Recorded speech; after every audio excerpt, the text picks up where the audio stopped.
Well, 680 News business editor Richard Southern joins us now. And Richard, Ford is gearing up for some major job cuts. Yeah, it could be big, Shauna. Good afternoon to you. Wall Street Journal reports that Ford is looking to cut 20,000 jobs, 10% of its global workforce. The newspaper says the cuts would target salaried employees. Ford has not confirmed this report.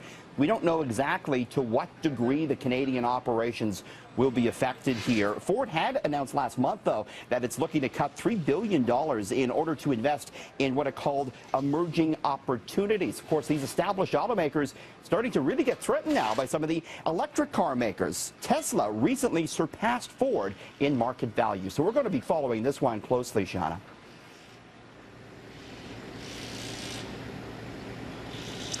All right, and sticking with the auto industry, Richard, one leading economist says that fossil fuel vehicles will vanish in 8 years. Yeah, I found this very fascinating. This is Stanford University economist Tony Saba. He was out with a very interesting report today, and a lot of people are talking about it. He says by 2025, all new vehicles will be electric. He says the tipping point for this will come in about 3 years when electric battery power surpasses 200 miles. Cities, he says, will ban human drivers once data confirms how dangerous they are behind the wheel.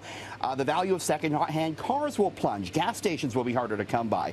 He says oil will drop to about $25 U.S. per barrel by 2030 as a result of all these shifts. And as far as the automakers are concerned, he says they'll face a choice between making electric cars at low profits or reinventing themselves as driving companies, self-driving companies like Uber and Lyft. You know, we could debate the timing on this, Shauna, but it's certainly starting to move in this direction. India has already drawn up plans to phase out gas vehicles by the year 2032. It's going to happen, I think, eventually.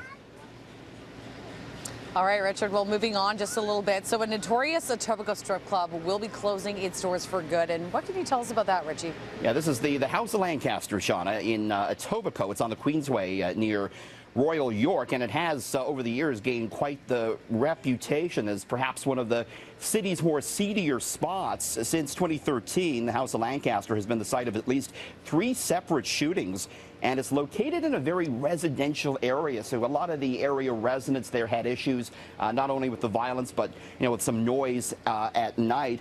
It has now been sold, and the House of Lancaster will close in the coming months, so we understand. We don't know what it's going to be, though. The new buyers haven't disclosed exactly what they're going to turn it into, but it's going to go away. The House of Lancaster out there in Etobicoke, Shauna. All right, I'm going to predict it's going to turn into a condo. I'll just throw that out there. Well, that's a tough prediction to make. Okay. All right, so Chanel, Richard, has been accused of cultural appropriation, and it all stems from a shocking new product. What's this about? Yeah, I want to show it to you. This is fashion house Chanel has come out with a boomerang, of all things, a Chanel-branded boomerang.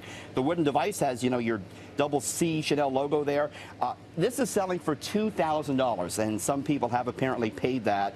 The boomerang was traditionally a hunting tool for native Indigenous Australian people, and so the criticism about this product revolves around how Chanel is profiting from an Indigenous artifact and selling it for a high price, while many Indigenous communities in Australia and elsewhere live in poverty and face discrimination. A spokesperson for the fashion house Chanel said they regret if anyone was offended by this.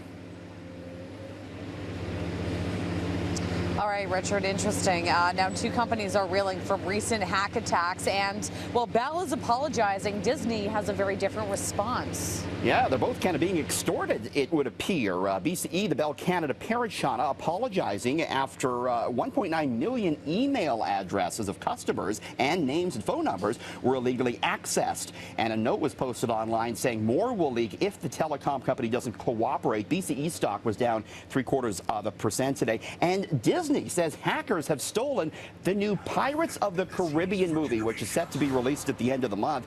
The hackers have apparently demanded a huge chunk of change. They want it in Bitcoin, or they will release the movie in chunks of 5 minutes starting tomorrow, apparently. And Disney at this point has said they won't be paying a single cent. Disney stock taking a hit as a result, down more than 1% today, Shauna. Okay, sounds good. And so it may be the perfect sponsorship agreement. Remember the Leaf superfan Dark Guy? He was a pretty funny guy. He really shot to stardom really quickly. Well, he's becoming a celebrity pitchman. Tell us more, Richard. Yeah, he was, big during the Leafs playoff run. He always had a dart or a cigarette hanging out of his mouth, Shauna. So now he's teamed up, appropriately enough, perhaps, with Nicorette. He's going to be a pitchman for Nicorette. This is the nicotine gum. It promises, itself or advertises itself as a way to quit smoking. Dark Guy says he's ready to quit, which is certainly commendable, but it looks like he's ready to take one last drag off his 15 minutes of fame. Shauna, no word on how much money he's getting from Nicorette. All right, well, how fitting, Richard. Thank you so much for joining us. We'll see you again tomorrow. For now, though, I'm going to send it over to meteorologist Adam Stiles.